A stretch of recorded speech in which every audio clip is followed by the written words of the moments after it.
Hey guys, Jerry Berg here from the Fishing Museum and Cultural Center, and I am here at the Henika District Library in Wayland, Michigan. And I wanted to make a really quick little video for you, just giving the brief introduction and outline to the types of reels available during the golden age of fishing in Michigan, which is from about 1860 to about 1920. The first one that I want to talk about isn't even a reel at all. It's the lack of a reel. It's using cane poles and line with no ability to reel your line in. In fact, if you were using a cane pole, you would be limited in how much line you could let out based on the maximum distance between the end of your net, if you're holding it out in one hand, the end of your rod, if you're holding it out in one hand, and the end of your net, holding it out in the other. If you had more line than that, it would be a pain in the butt to get your fish actually landed. That was the name of the game for centuries. And even though we have accounts of reels as early as the 1300s in China, they didn't become popular, especially not here in the United States or Michigan, up until the late 1800s with the rise of industrialization. The first type of reel that was affordable and available to anglers was these tiny little single action reels. And these little brass reels were about as simple as you can get. So what you do with these brass reels is you would attach them to your cane pole with little guides up the way. And these reels were not designed to reel in the fish like you would today. These reels were specifically just designed so that you could let out or pull in as much line as you needed in order to get to that perfect sweet spot that you're trying to get your bait or your lure in, over that way or over that way. One thing that's really cool about these is that they're made out of brass. And brass is a really affordable and easy to manipulate metal, especially in the era of industrialization. And so these were very affordable to anyone who wanted to put them on their cane rod. One neat addition is this other artifact. This one was constructed by the Hendrix Company and patented in the 1880s. This one actually came to us and in our collection with line on the reel, which is really neat. That means someone was still actively using this reel and then put it away in storage probably for the last time until we received it here in the museum. And it looks like they have a type of braided cotton line on there, which would mean it probably had some sort of simple float and hook style setup, because it doesn't have the specialized fly line that you would need to float on top of the water. These were neat, but again, they were single action. And what that meant is one rotation of the handle is one rotation of the spool. And because these spools were so small, it would take forever to reel in your line. And so again, these ones were simply for letting your line out or in, and you would fight your catch, fight your fish, using the cane and using the line in your hand, rather than using the reel. As industrialization continued, you start getting some more steampunk looking reels, as I like to call them. This one is a prime example of an early, late 1800s multiplying reel. Now, this is your next development in reels. And inside this little chamber here is actually a series of simple gears. And those gears, instead of, like the last one we looked at, one rotation of the crank, which was one rotation of the spool, these ones now allowed for multiple rotations of the spool for each rotation of the crank. They're starting to add in some really cool gears and multiplication abilities to these reels. Now, this led to a differentiation in the types of reels and thus leading into the two types of popular sport fishing that we have today, bait and fly. And here is one of those two chains. This reel here is an early example of one of those two types of fishing This is called a bait casting reel, and you can even have these purchased today. They're very popular. In fact, I was down at the river and I saw someone using one very similar to how these would have been used in the early 1900s. Bait casting reels are the first type of reel that we get where you fish and cast like you would today, where you have the weight of your bait, maybe some additional lead weights on the end, and you would use that to cast, and that would pull the line out of your reel. That's bait casting.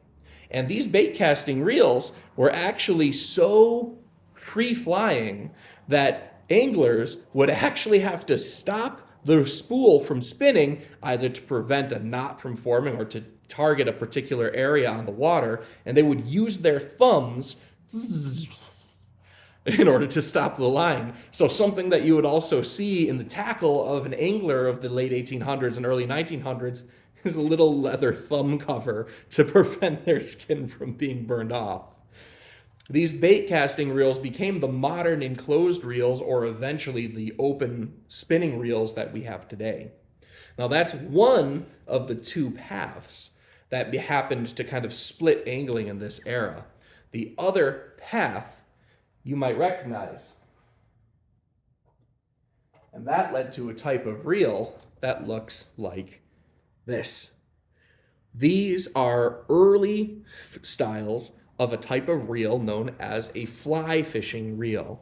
Now, fly fishing is different than bait fishing because you're not using the weight of your bait, among many differences. You're not using the weight of your bait to pull out your line. You're actually trying to use a very light bait, in this case, a fly, which is just a fish hook, which has a little bit of feathers or rope or other decor tied around it in such a way so that your hook looks like a fly, or a larva of a fly, or some other bug that would fall down from the trees and land on top of the water, which some types of fish, especially trout and salmon, really like to come up to the surface to grab. Now, that led to some different innovations that needed to happen. One of the things that you'll see with fly fishing reels is you'll see that they have these perforations in the side of the reel. That would actually allow for the air to cool down and dry off your line. You needed dry line because you wanted your line to float on top of the water just like your fly. And you wanted that because if your line got too wet or if your line was too heavy, it would sink down and pull that fly down, thus removing any imitation of it being a bug on top of the water. But there's one other thing that you see with these fly fishing reels. Aside from the fact that they go underneath your rod rather than on top like we saw the bait casting reel, these ones also were almost exclusively single action. One rotation of the handle, one rotation of the spool. But that allowed for a much bigger spool, so it did help actually reeling in a little bit easier than those smaller brass ones. But at the end of the day, it still took a single action reel modification in order to get that in. Fly fishing became one of the more traditional styles of fishing, while bait casting actually would embrace a lot of new technology and innovations in angling. Fly fishing liked to remain traditional, except they didn't always. There's one final type of reel that I want to show you that is for fly fishing.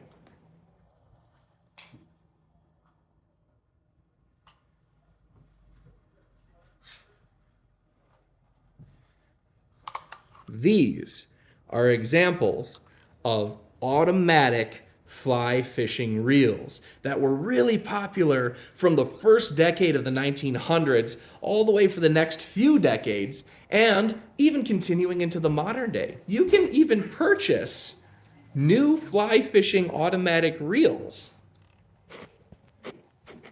today as one of the more expensive types of reels available. And they were expensive because they were so complicated. On the inside of this fishing reel, there's a series of springs and gears and all sorts of crazy contraptions, and it worked like this. Now remember, these reels were held behind your hand. So my hand would be holding a rod right now with the reel behind it by my pinky. And with these automatic fly fishing reels, they're done in the following manner. You would first crank it up so that it's nice and tight. And then when you're out fly fishing and you want to reel in some line, you don't have to spend all this time reeling in your line with your hands. You could instead just use your pinky, pull this little trigger after you've wound it up, and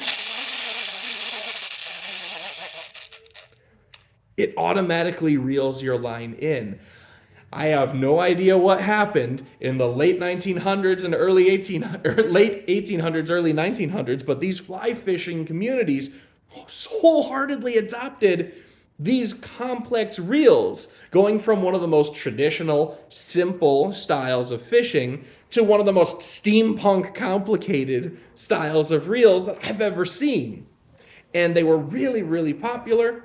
I'm not sure why they died out again, but they are not nearly as popular today as they were in the early 1900s.